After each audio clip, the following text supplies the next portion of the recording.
This week's show brought to you by the defending champions and runner-ups who both suck. Man, I really lost the ball on that tease. How's it going, Trey? We're on. So last week, we play the intro and I try and sometimes do a tease. Last week, I waited till it was done to do the fake, and this week when I went over. I'm your host, Dre Alvarez. Welcome back to another Boxscore Geek show. I'm wearing my Milwaukee Brewers hat in solidarity for the is it over, Brian? It's like the third inning. The Astros are up like 20-3 or something, right? After that game 5 or whatever it was, I'm not going to say anything until it's over. All right, we are recording this obviously on the game 7 of the World Series. It's the bottom of the third, and the Astros are up 5-0. So we shall see what happens. Boxscore Show. I'm your host, Dre Alvarez, aka Nerd Numbers, produced as always by our voice of God, our man of many hats, Brian Foster. You can find on Twitter as Boxscore Brian. You already heard his voice, but say hey again, Brian. Yeah, that's right. What's going on, Dre? And I have enjoyed the World Series a little bit. I've watched a few games, but really, let's be honest here. Full slate of NBA games tonight. We're just waiting for these other sports to kind of clear out of the way. We want to talk more hoops, so that's what we're going to do tonight. Well, let's. I'll kind of pull an audible. We as always we have a list of subjects, but the thing about the start of the NBA season is it's a fire hose of information. We might not even be able to get to everything, especially since we kind of had a backlog. We didn't record a show during the first 2 weeks of the NBA season, so we're still catching up on some subjects. But a huge one, Brian, that's got to be hurting a little for you. Although I'll put a pin in that to say I wouldn't worry so much. But the Cavaliers and the Warriors are just not looking like a set of title teams. Things may have changed a little bit, but a few days ago I tweeted out that the Warriors and Cavaliers had 2 of the bottom 5 defenses in the NBA, had a combined 500 record. Now, to be fair, a bulk of that was the fault of the Cavaliers, who have been atrocious. And in fact, I believe after tonight, they just lost to the Indiana Pacers without Paul George. So things aren't looking good there. Although one thing I'll say about that makes me happy, kind of. Before the season starts, you say a bunch of prognostications, Brian. We all do, and the reality is you're going to miss on a decent amount of them. There is no true NBA analyst can look me in the face and say they made the correct call. So, for instance, let's say you're an NBA analyst and you said you loved Lonzo Ball or you loved Ben Simmons. Actually, Ben Simmons is right. Lonzo Ball still has a lot. He needs a shot. Until he gets a shot, he's not an NBA player. But let's say you said you loved Ben Simmons and saw him coming. Well, if you don't tell me that you also missed on players like Michael Beasley, I'm trying to think of other good names that fell off. I mean, Greg Oden obviously counts, but he was it's injury more so. But my point is, you make prognostications, you're going to have a good amount of misses because it's just not that easy to predict a season out, a career out, etc.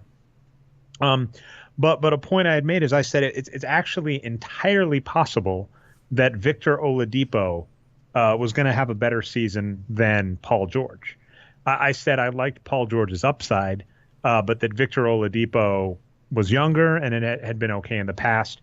And I believe so. So here's a funny thing too. If you look at my Twitter profile, Brian, or listener, or whoever, right now I actually have a pinned tweet that says I don't think the Oklahoma City Thunder are going to be that good, and that if they're mediocre, because they got Russell Westbrook, so I still think they're a good team. They got Russell Westbrook, Steven Adams, some other good players. But I said, if Melo stalls on the offense and the Thunder are middling, I get to rub it in. They're using some logic to get around me because Carmelo Anthony's actually playing okay on the offense. It's Paul George that's killing him. But in fact, right now, Victor Oladipo is almost playing star level for the Pacers, whereas Paul George is playing horrendously. So it's not at this point. It's not even close. We'll see if that turns around. But that does make me laugh. The Indiana Pacers just took down the Cleveland Cavaliers with Victor Oladipo playing well. The Cavaliers look like they're a wreck. Another throwback to a piece I wrote at the start of the season, Brian.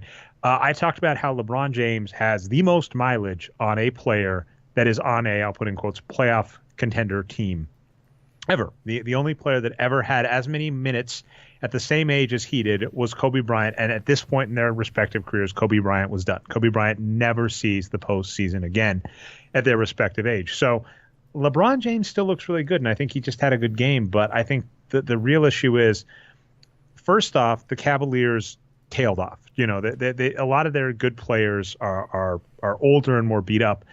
The new players they got three that you would hope would help. They got Dwayne Wade, Derrick Rose, and Jay Crowder.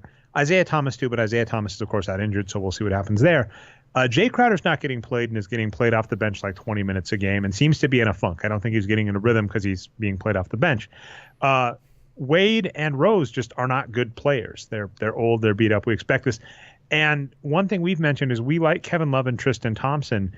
Issue is they're playing Kevin Love as their starting five, so Tristan Thompson isn't getting as many minutes. So this team, the Cavaliers, which was definitely one of our topics we wanted to talk, they're just not looking good. And the big issue is I don't have a lot of optimism for them. Yeah. So the fortunes of the Warriors and Cavaliers have gone in slightly different directions since we last talked, and they are going in the directions that you just mentioned. So the Warriors, despite their record being 4-3, there's not. And let's just talk about record right now. There's a lot of teams that the same record. Like we've got, Basketball Reference 2018 season open right now. We can see all these records here. A lot of teams that are 4-3 or 3-4, records like that. I think the Raptors have lost since this happened. So, I'm just looking at this wrong. Anyway, my point was there are no teams with 0-1 losses yet. They all have 2 losses already. So there's a little bit of parity in the records, right? So where are we going to go to for that? We're going to go to, of course, margin of victory and SRS, which is simple rating system. It accounts for your strength of schedule. So after beating the Clippers, the current number 3 SRS team, the Warriors have moved back up to number 2. So even though they're 5-3, they've gotten a little unlucky. They've actually played really well. And like you said, their defense has been really sketchy. It's all the way down near the bottom of the league, as is the Cavaliers. They're 28th and 29th in defense. However, the Warriors are 119.7 in O rating so far, which is pretty crazy good. They're also leading in block shots, which they tend to do. And to put things in perspective, the Magic, who are kind of this up-and-coming team that have played really well so far. Who's your boy? This is a guy. That's right, Aaron Gordon, baby. He's the man. To remind people, a few seasons ago, Brian said, I think when Aaron Gordon was a rookie, that he should start the All-Star game. That's right. In front of LeBron James based on their respective play at that time. Of course, that didn't hold true. Aaron Gordon did have a sophomore slump, but he is playing pretty well this season. Yeah, so the Magic are interesting, and they're number 2 in offense, but put in perspective, they're a full 7.5 O rating behind Golden State. That's how the Warriors are getting it done. So Cavs, on the other hand, like you said, are stinking it up. They're near the bottom in simple rating system in SRS. They're down at 24th now. So despite their 3-4 record, just 2 games behind the Warriors, massive difference in point margin for them. So it's super early, and I mean, so as a record, apologies, that is the autoplay on ESPN. So NBA.com is in the past because I was trying to look up current box scores. NBA.com is in the past. I'm kind of happy they did go to a la carte this season for games, but I'm going to be mean here. Like the NBA is like, you can buy this game for like $7 now, or League Pass, and I just can't. If I start hearing differences on League Pass, I might be convinced to come back. But I'm just not having it. One of my friends told me that NBA League Pass, which he pays, I think, $200 for, I forget the epoch for that, but he pays like $200 for it, was like, please turn off your ad blocker for revenue. It's like, F you, I paid you a bunch of money. Like, not even a little bit of money. It's not like a cheap ad app or whatever. But so anyway, that was ESPN that I was trying to look at, and NBA is doing a la carte, but it's just too high. And I've never been convinced. I've always said, unfortunately, the NBA's tech product is terrible.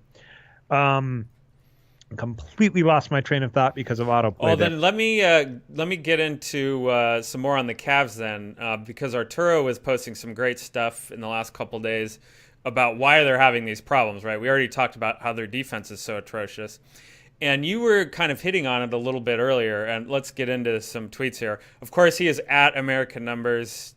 Everyone should follow him if you like basketball. He's great. A little bit hard to see here, but I'll quote the text on his tweet anyway, if it's hard to see the graphics. So LeBron and Love are playing great. Those are their 2 best players. You expect that. And they're playing heavy minutes. But the rest of their guys suck. And if you can see it right here, they're all the way up here. Everyone else is down there. Pretty big difference in production. here's his second tweet on it, and you can see, again, it's tough to see, but this is LeBron last year. Here's LeBron this year doing even better.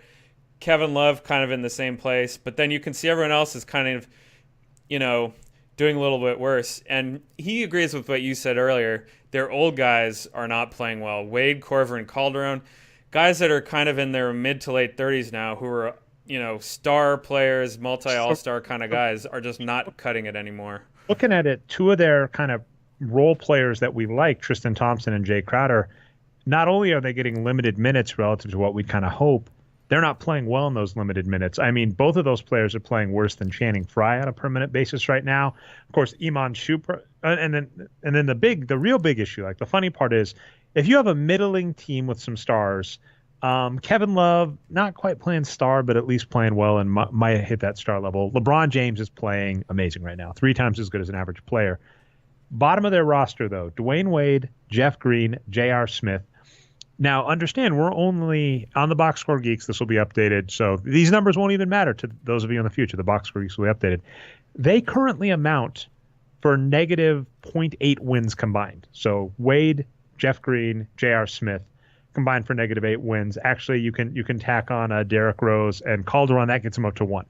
So basically, it is not a good thing if 3 players on your team that are getting over 100 minutes each in the first 7 games are combining for a loss on your own, right? You're playing with a handicap there, even with a star. And this has always been the problem with the Cavaliers and LeBron James. It's been LeBron James and not much else. I mean, LeBron James in Miami, his first and second finals with Miami, I have no problems with the team, super team. From both a box score convention, Boxscore Geeks, advanced stats convention, and a mainstream convention, right? Bosch, Wade, Braun, super team. I was getting in a fight earlier with somebody on Twitter about how the Bulls weren't a super team because of Rodman. And the role player for a player like Rodman, that argument's always bugged me. But, Braun's only really had one super team and it only lasted about 2 seasons. So, yeah, I have to sneeze, Brian. You talk. No, but I agree, and so be able to make that quiet. Keep going. The Cavs coaching gets a lot of criticism. Obviously, there's this meme that it's Coach LeBron and Lou doesn't really do a lot and just carries the, bag of basketballs or whatever. I don't know enough about coaching to know if those are real criticisms or not. But LeBron does really dominate the ball on that team, so somehow they're going to have to find a way for these other guys who don't need the ball to play well to contribute, especially, Tristan Thompson and Jay Crowder. Again, it is so early in the season. I'd expect at least some of these guys, even the older ones, to start doing better. So I'm not too worried about the Cavs, especially since they're in the East. They had problems with defense last year. They're having problems again. Maybe that is an issue for them, but let's wait and see. Yeah, I do like the let's wait and see. I mean, it's 7 games in, and I'll talk a little bit about him. So, like Ben Simmons is an example. Ben Simmons looks fantastic, and I mean, for what it's worth, what should make us laugh about both Ben Simmons and Lonzo Ball is, even if mainstream goes, you guys, whatever, right? Because we're saying slow your roll on the 76ers just because they have Ben Simmons doesn't mean anything. Wow, I apologize. Man, I hate sports sites so much. Can't have them up. Anyway. But even if you're saying that, it's worth noting we love Ben Simmons, and there was a point in NBA history where they were debating if he was the number 1 pick. And Lonzo Ball, of course, fell to the number 2 pick. So these players that we like aren't even consensus number 1 picks. But Ben Simmons is playing great. People are saying justification of the process. It's 7 games. The line I'm going to keep using is remember the insanity. Anybody can play great or poorly over a week, even a month. We're going to have to wait till about the All-Star break, till things are sure. And even then, things like injury or trade can still muck things up. So it's fun. I'm so glad the NBA is back. It is a lot of fun to freak out. Now, what I should stress on things like the Cavaliers is that the one thing I got going for them is you can look at Tristan Thompson and Jay Crowder and Isaiah Thomas, those 3 players. I said both, but I meant to say those 3. And say, Isaiah Thomas might come back and play well. And Jay Crowder has played well in the past, and Tristan Thompson has played well in this past. This team might have some outs. But you can also look at all the minutes they're giving to Wade and Rose and Jeff Green and Channing Frye and go, these players have not been good in years now. Like, we love Dwayne Wade in his prime. This is a rough one for me, Brian. Dwayne Wade is pushing, like he is this close in career wins produced to overtaking Kobe Bryant. And it's just worth noting, Kobe Bryant lasted many, many more years than Dwayne Wade has, basically. Dwayne Wade had a much stronger, what we call Mercado prime. That's your best 6 seasons. Than Kobe, right? Dwayne Wade probably legitimately earned 2 finals MVPs by our numbers. He of course won one, and then there was the first Heat versus Mavericks finals or the second one, right? The second. So Wade won that finals MVP for the first one that they won. The second one with LeBron that they lost, he probably was the best player in those finals and got injured. So they lost, a close series. But we think Dwayne Wade in his prime was an MVP caliber candidate, easy finals MVP player, a great player, better than Kobe has ever been. Just longevity, he's falling apart a lot quicker. So I really want him to scoot across that finish line to beat Kobe. In terms of career wins produced, I don't know if he's going to do it, but he hasn't been good in seasons. Derrick Rose is 4 or 5 injuries back from being a productive player. Jeff Green has never been productive. Channing Frye at his peak was like average at best in Denver with the altitude. So the problem you have looking at the Cavs is they have lots of players getting lots of minutes, and even the strategy they're deciding to play, right? If you're playing Kevin Love at center and deciding Tristan Thompson comes off the bench, that means you're going to play Channing Frye. So if you're a Cavs fan, I would be worried for obvious reasons. Like the Warriors, I'm not so much worried because you go, they got a bunch of young, really good players. This isn't going to keep up. The Cavs, you look at and you go, they're not this bad, but I don't think they're going to come back to be great. I think they're going to come back to be good. Yeah, and we've got their roster up now. Corver actually looks decent to me, so I don't know where Arturo got that from. But yeah, I mean, your point stands really, clear as day looking at this roster here.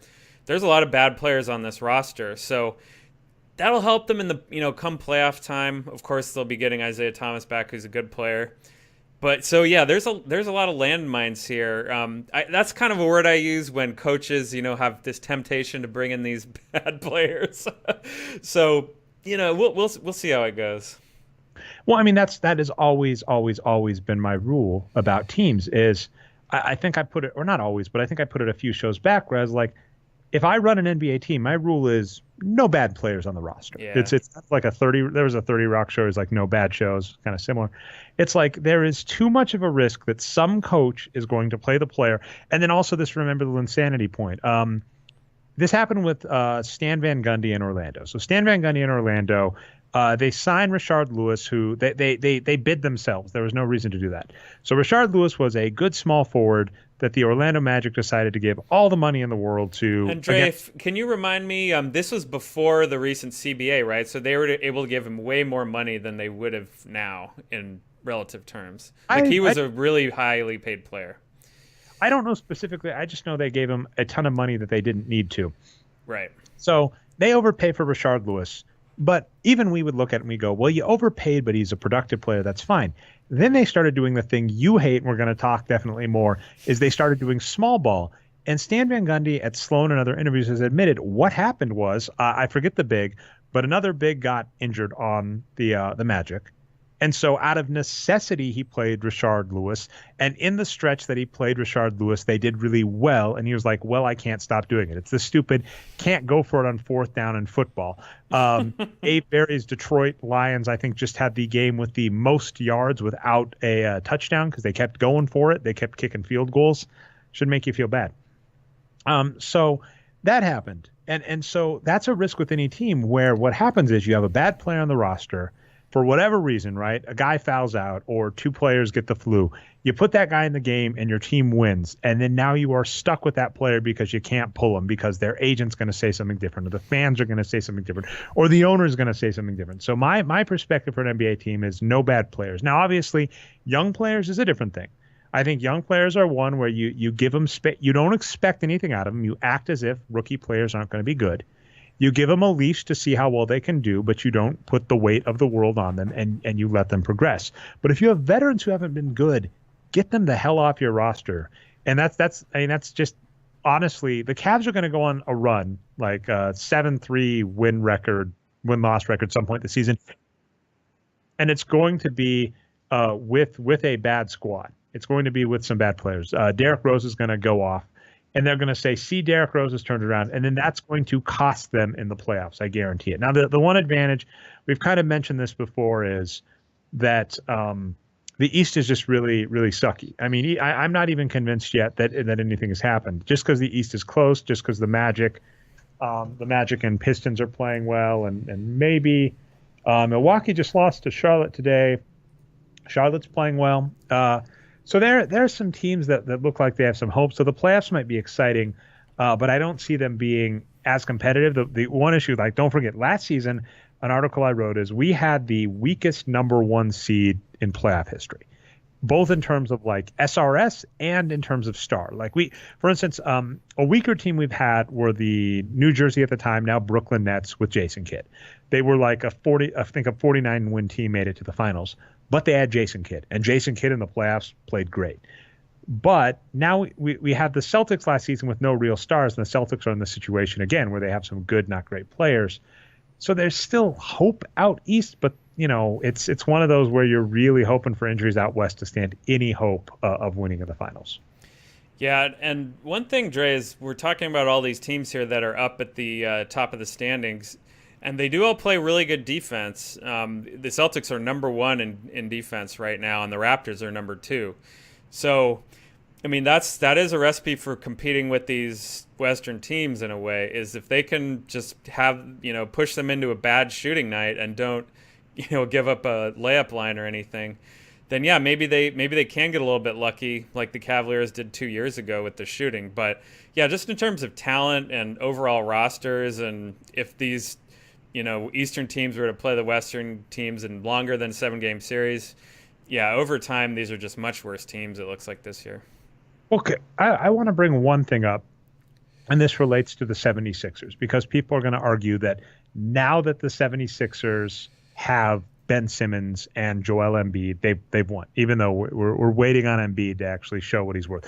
One thing I'll give is last season, Joel Embiid looks amazing on defense. The 76ers look fantastic on defense.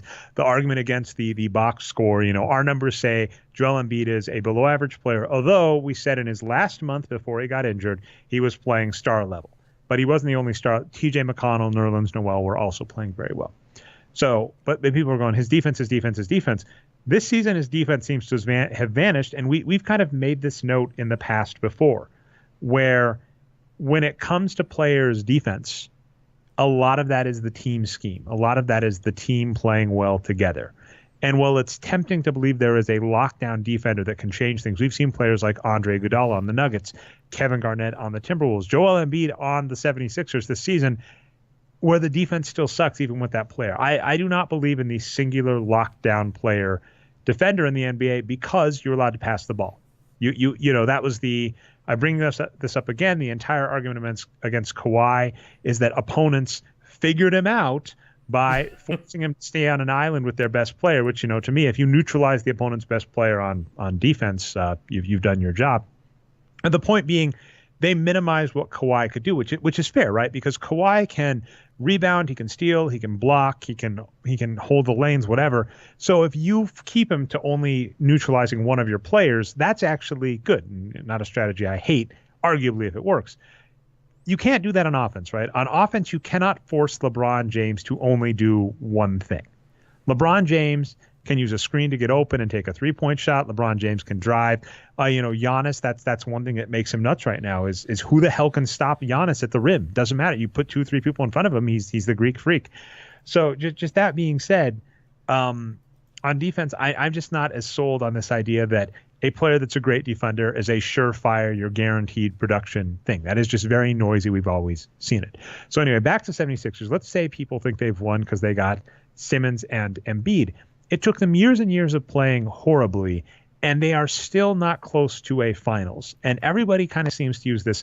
They have to make an NBA finals as an argument for success in the NBA. I candidly think just trying to have a winning team and capitalizing on good opportunities is what you want your team to go for. So looking out east, there are a lot of these bad teams where we're saying they can't compete with the Warriors, they can't compete with the Rockets, or they can't compete apparently with the ageless Memphis Grizzlies. The Memphis Grizzlies, I whatever we always bet the under and we're always wrong. But so that all that being said, all that it comes down to is just because a team can't make the finals or win the finals, it's weird to call that a failure. And in fact, out east, what we can just say is as long as you do blah, you're doing fine. And then we should actually, instead of criticizing them for not being a title-worthy team, we should criticize them for the mistakes they make. So, for instance, 76ers, did you really give J.J. Redick $20+ million? I don't know. There's some other teams that, it's easy enough. The Cavaliers, did you really sign Wade and Rose and Jeff Green and not Chandler Parsons? I just completely dropped his name. Channing Frye. There we go. So that's what we should do there. And it'll just be interesting to see what happens this season in the playoffs and in the finals. Yeah. And I'm about done on the Cavs now. Let's see. Are you ready to move on? Okay, so let's talk about the defunct Phoenix Suns.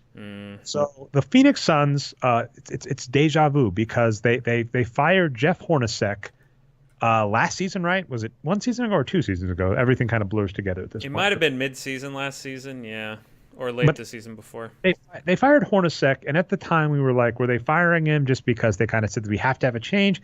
And you looked it up and it said, actually, no, they were mad at Hornacek. They said, you're underperforming. And we went, what the F are you talking about? You traded away Goran Dragic. You traded away Isaiah Thomas. You gave, let's see, there some other players too. They gave away, I think, the Good Morris, whatever. Yeah, so in all fairness, here's what that article said. So what I was looking up is, so what you said was my first, decision, right, is they trade away all this talent and now they start losing. Are they really going to blame the coach for that? Is there a personality problem? Is Hornacek a jerk? Are there players mad at him? Do they dislike him, or was there an argument or something like that? The answer to that was no. We love him. We think he's a great person. We just have lost faith in his coaching ability. So that was the reporting on that. So anyway, go ahead. And so now with Earl Watkins, right? Earl Watson, yeah. Watkins. What am I thinking? So with Earl Watson, he just got fired early too. I guess he was also he might have been the lowest paid coach in the NBA as well, which is interesting there. But there were problems with Eric Bledsoe. So they fired Earl Watson. Eric Bledsoe was sent home. You noted that they're on a winning streak. But you're pointing out they still suck at SRS. So don't be sold on that. But yeah, they've won a bunch of games. They're 3-1 since the coaching change, right? But they're still near the bottom of the league in point margin. They're not playing that great. But all I was going to say on this team is a defunct franchise, and even there's brief glimpse of a mirage, right, with Steve Nash.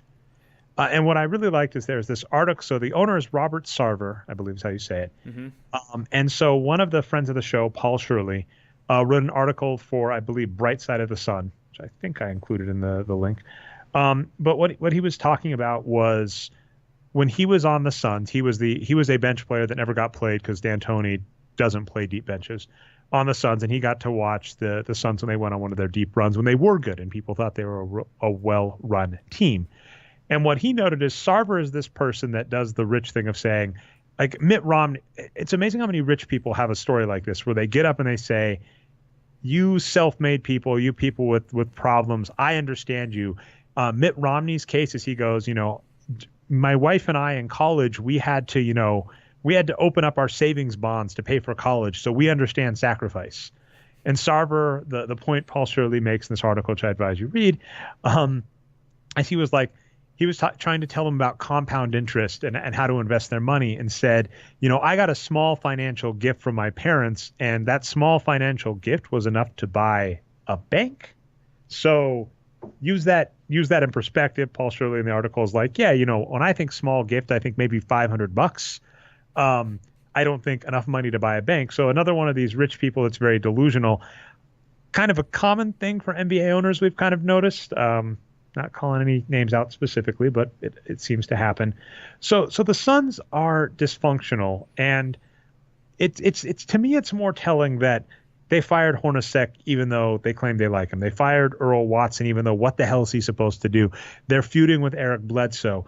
To me, when I've said this before, and I'll use this to loop back to my Kenneth Reed post I did this last week. When you have a middling or bad team, and they keep fighting with coaches and they keep fighting with good players, you can kind of look and say, do we really think the coaches and good players are the problem, or maybe it's the team?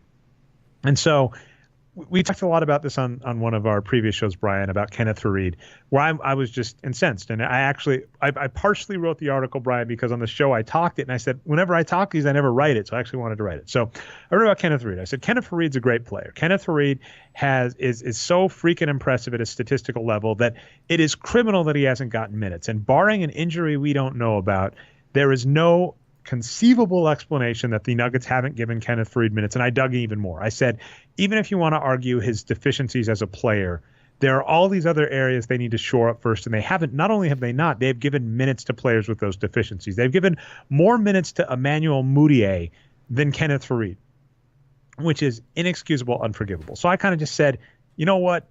It's not Fareed, it's you, Nuggets. And I would much rather see Fareed succeed. And so it's the same point with the Suns, where after a couple of years of this, it's not the coaches because you keep trading away the good players. It's not the star players because you are pissing them off. It's you, Suns. So that's all I really have there. And I mean, it is kind of fun to get some behind the scenes look to even go, yeah, the owner that was the owner doing some stupid stuff is still the owner. And yeah, it's kind of understandable to see that they don't necessarily have a full grasp on reality. Yeah, and the problem I have with both the Nuggets and the Suns here is, well, two things. So one is their expectations are totally out of whack. Like, for some reason they thought that the Suns did, that is, that going into the season they were gonna, be doing much better than they are, I guess. But then all of a sudden they decided to change course like 3 games in. Like that's super weird. They either should, they should have realized they're not a good team ahead of time. And then either, well, if Bledsoe, the veteran, doesn't want to be part of a bad team, get rid of him before the season. Or if Earl Watson's the wrong coach to coach this team, and people have said he's inexperienced. I mean, I remember him being in the league just a few short years ago as a player. He stopped on the Nuggets, so yeah. Yeah, so, maybe Bledsoe should be traded and, Watson should be the coach. But why do it a few games into the season? It's clear they thought they were great in the offseason, and then all of a sudden they're just disillusioned. Like, it's such a weird timing. Same thing with Fareed, right? Like, why didn't they trade Fareed in the offseason if he clearly wants to be gone and they're not going to start him and he demands being a starter? Like, it's just, there's no communication, first of all, with your players or with the reality of what the situation of your team is. I mean, if the Suns are going to be bad, they have to set that expectation. That's all. Sports is a weird area, and I'll give you another kind of example. Makes me a little sad, actually, because it's kind of pro-Confederacy now in hindsight. There's a show called Firefly that was really popular, made by Joss Whedon, the creator of Buffy the Vampire Slayer and Angel, that Fox owned the rights to. He released. It was really popular on DVD, but it got canceled. And so after the fact, basically Fox owned the rights to the show Firefly, which is basically about rebels, as in like the Southern rebels in space. It was an interesting show. Like I said, in hindsight, it makes me feel a little bad because the way things are going in the U.S. now, and then Adam Baldwin has turned into a complete jackass, which is just such a shame. He started Gamergate. He was a big part of it. Like, he was basically. I think he's the first one who actually wrote the hashtag Gamergate. Yeah, I think he was manipulated by a group that realized they could manipulate. It's funny. It's sad when there's a character on a television show that is the right-wing nut job, and you're like, ha, ha, ha, what a caricature, and then you find out that's them in real life. That's Adam. So anyway, sorry to get us down that track. But Firefly, popular show, amazing DVD sales, but Fox owned the rights. And so even after it went off the air and was canceled and people were like, bring it back, bring it back, bring it back, Joss Whedon couldn't go to like Sci-Fi or the CW and get a cheaper budget but still make the show. Fox on the rights, they were never giving it up. The NBA and NCAA is very much this. And, this is football based. So sorry, this is a nice long tangent, Brian. No show notes this week. Whenever we get off on these tangents, I'm just going to say, here's the show. Listen. So in the football, right, all of the protesting against police brutality, let's be clear, people who are arguing about football players. They are very explicitly, this is what Kaepernick said, protesting police brutality, using the national anthem as a place to protest. The best metaphor I have seen is when they were doing the bus strikes in Montgomery back in the day for civil rights, they were not boycotting, they were not protesting buses. Not that hard. Okay. So the NFL, the Houston Texans owner, was it the Houston Texan owner that made a comment about inmates running the asylum? He said inmates running the prison. So he made kind of a Freudian slip there, or you could a gaffe. You could even call it a Kinsley gaffe, which means making a mistake that you really mean but did not want to reveal. I had not heard that term, but yeah. So he made a comment, and it does point out the explicitly, I'll say implicitly, although it's getting more and more explicit as we go on, especially with things like the NCAA, the implicitly racist undertones of basketball and football in the United States, which is you have a bunch of rich white people telling a bunch of black people what they need to do for their entertainment. And so in sports, we still see this where it's very weird where you go, why didn't they just move on? Why didn't they do this? In any other industry, right? If you're having a fight, just buy them out, whatever.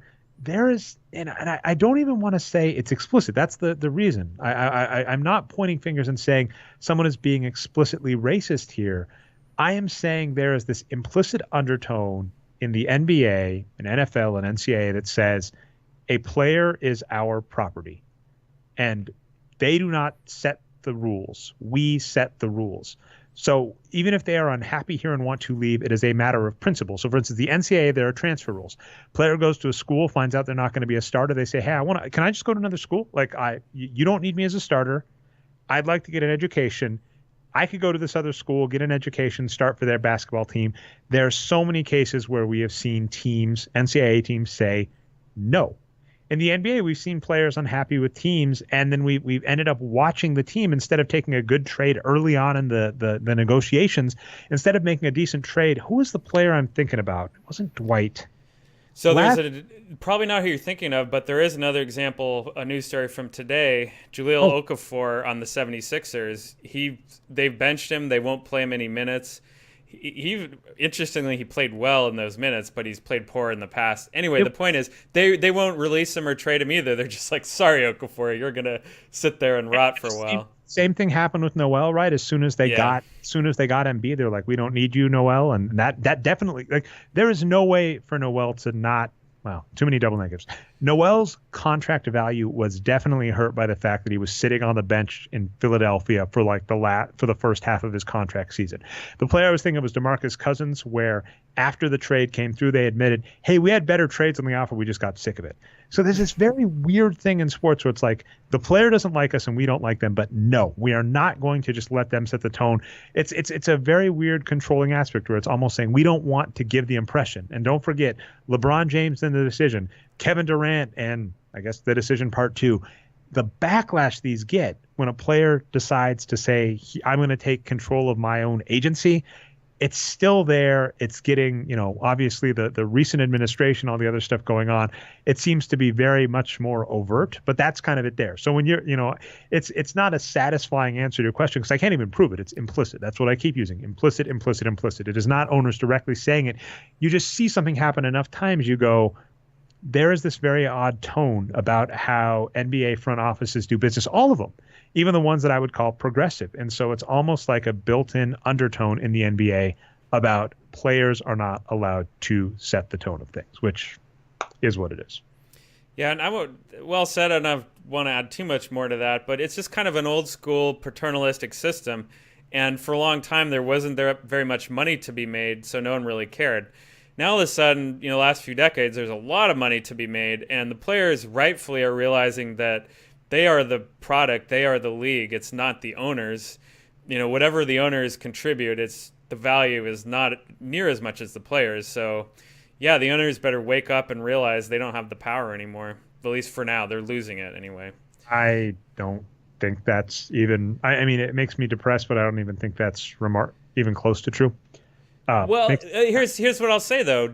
Just in terms of the super teams, players starting to realize they can control their own destiny. Of course, there's a long ways to go, but I think this generation of players is a lot smarter and more with it and not as part of the paternal system as players in previous generations have been. Maybe we'll see. We'll see.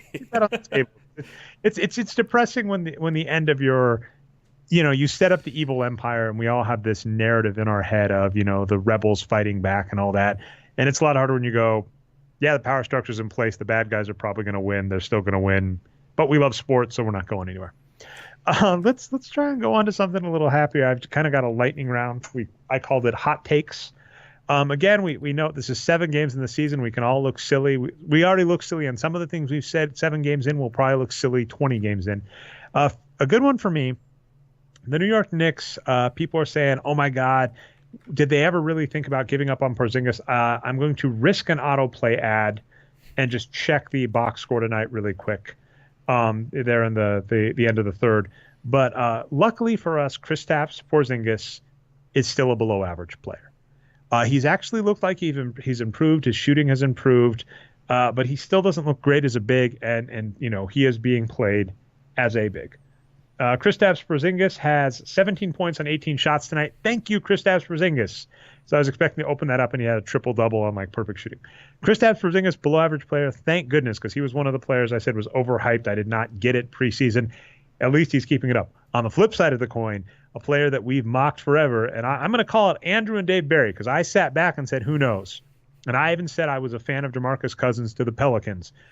DeMarcus Cousins and Anthony Davis. I almost said Anthony Wiggins, which is you can see I made a mistake. I said Andrew first, then my head said Wiggins, then I got Anthony, and then I couldn't put together.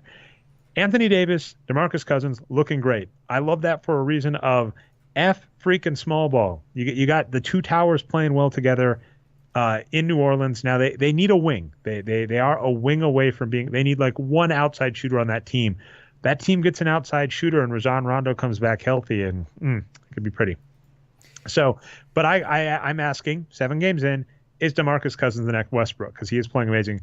The good news, I guess, for me is we have seen DeMarcus Cousins put up monster months before and then regress. He still has a major problem with turnovers, same problem as Embiid.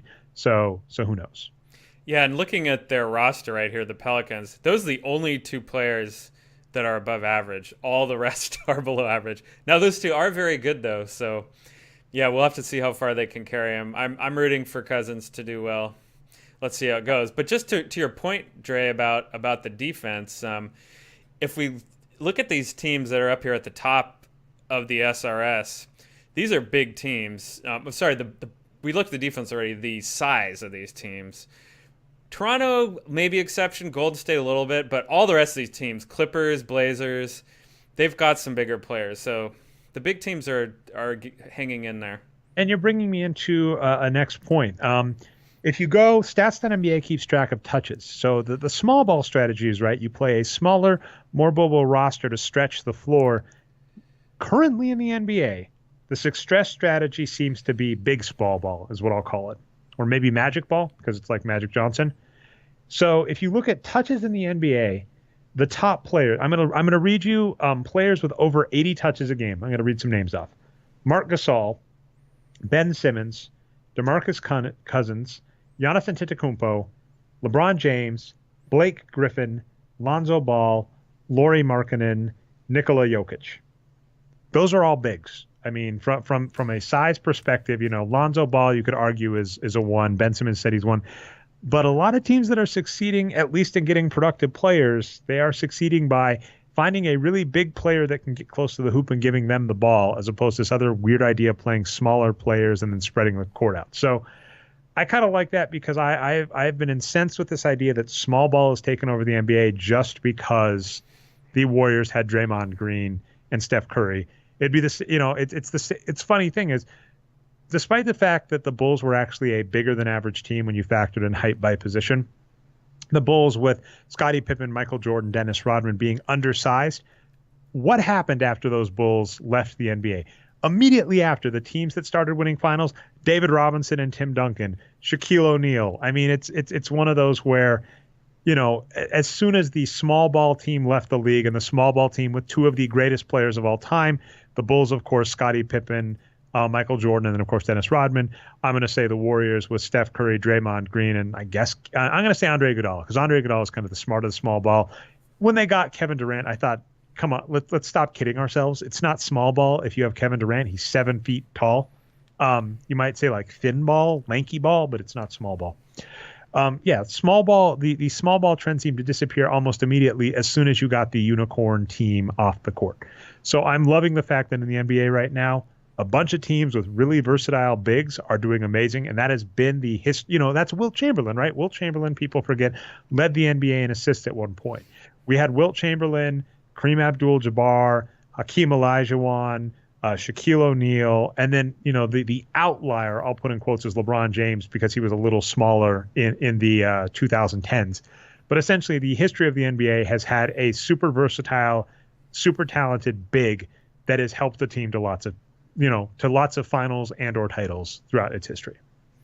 Yeah, and it's great to watch too. One of Steve Kerr's talking points, and talking points is a political term, right? Like the DNC or the RNC or something will put out these talking points, and then all the surrogates go and say the same thing over and over again on camera that day, right? It's kind of lame and boring if you watch a lot of it. But anyway, Steve Kerr does the same thing, right? So one of the things he says all the time is, as a former player, it's really important to be involved in the offense and touch the ball. Just what you were talking about, right? Who has touches. So he wants to make sure all of his players get in the game. They all touch the ball on offense. He hates isolation basketball.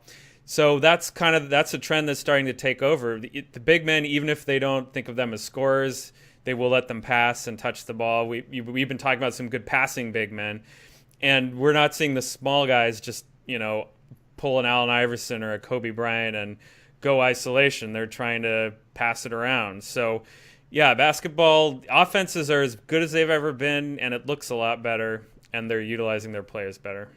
And that, for what it's worth, that has always, always, always been our annoying part in basketball when people talk about scoring and creating shots. You're allowed to pass. There is no such thing as creating a shot. Any player in the end, one of my most hated plays, it was actually Rasheed Wallace. So Allen Iverson got fouled in a Nuggets game.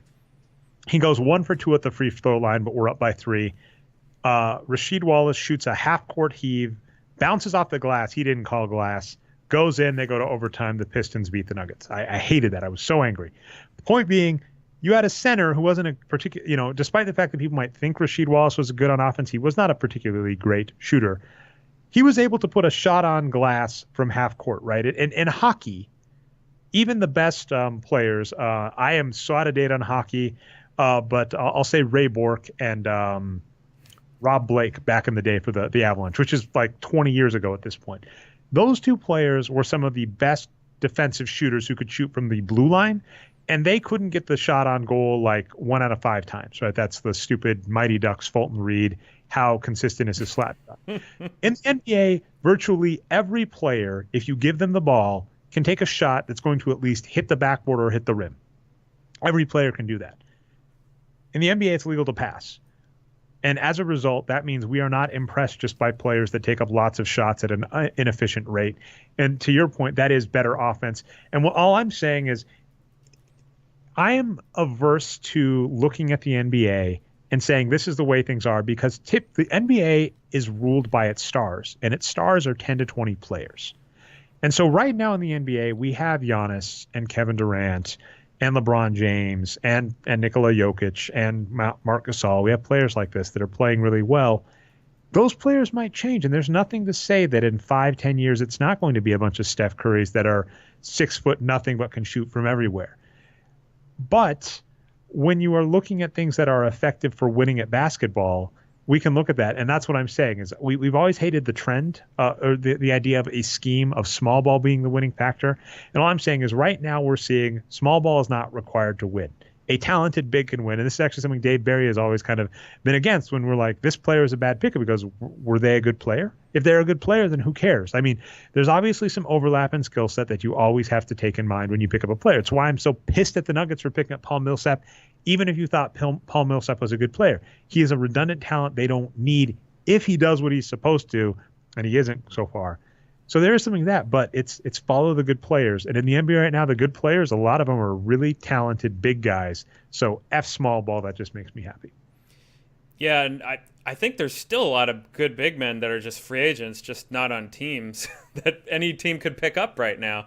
And I know that you like to say there's no replacement players in basketball because there's no minor league, but for big men, there sort of are. Like, there's just guys sitting at home right now you can go get.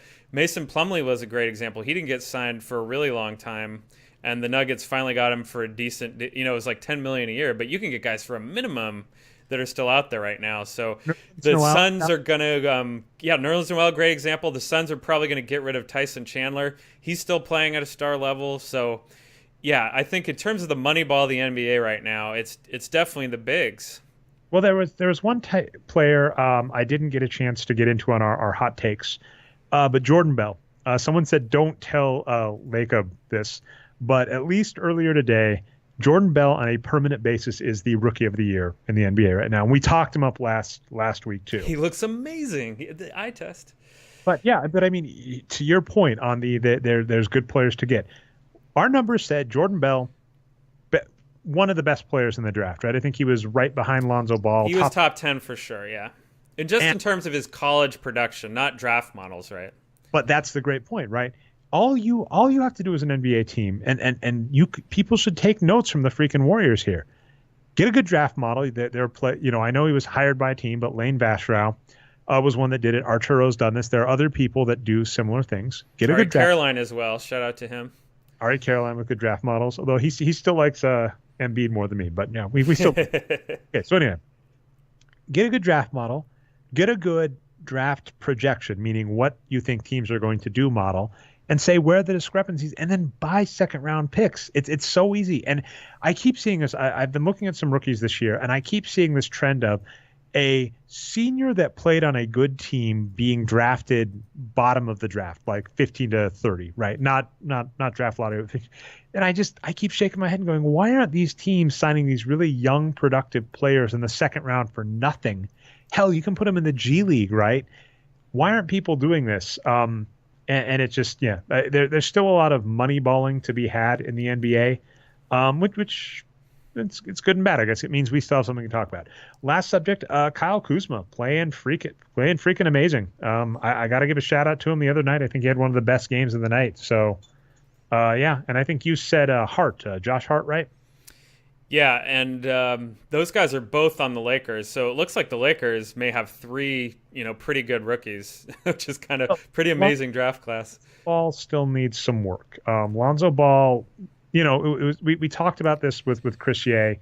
One of the things about Lonzo Ball is he had a really unconventional looking shot, and the question was it going to translate to the NBA? And who knows, but at least so far, 40.1% true shooting, nope. But he does everything else. So if Lonzo Ball can find a shot, he'll be a good player, but he doesn't have one yet. But the good news is Josh Hart, shooting guard, is playing star level. Kyle Kuzma, power forward, playing above average in his put-up, some star levels. Larry Nance Jr., who he's always loved, playing well. Julius Randle playing well. So there you go. We'll see on them, but I did want to give a shout-out to Kyle Kuzma for playing well. I'm still excited for Lonzo Ball, just real fast, Dre, because, yes, his shooting is atrocious, but so we've been saying the last few weeks, who does he kind of look like as a player, statistically and on the court, whatever? Jason Kidd, right? And he's looking like Jason Kidd. He's rebounding like a forward. His assist-to-turnover ratio is great. He's playing defense, so, of course, he's got a long ways to go. Jason Kidd's one of the best point guards of all time, but I think so far so good for Lonzo Ball. Yeah, I mean, it's... we keep saying this, I'm broken record, but it's just like you shouldn't expect a rookie to be good, even if they were great in college. You kind of should ramp them up.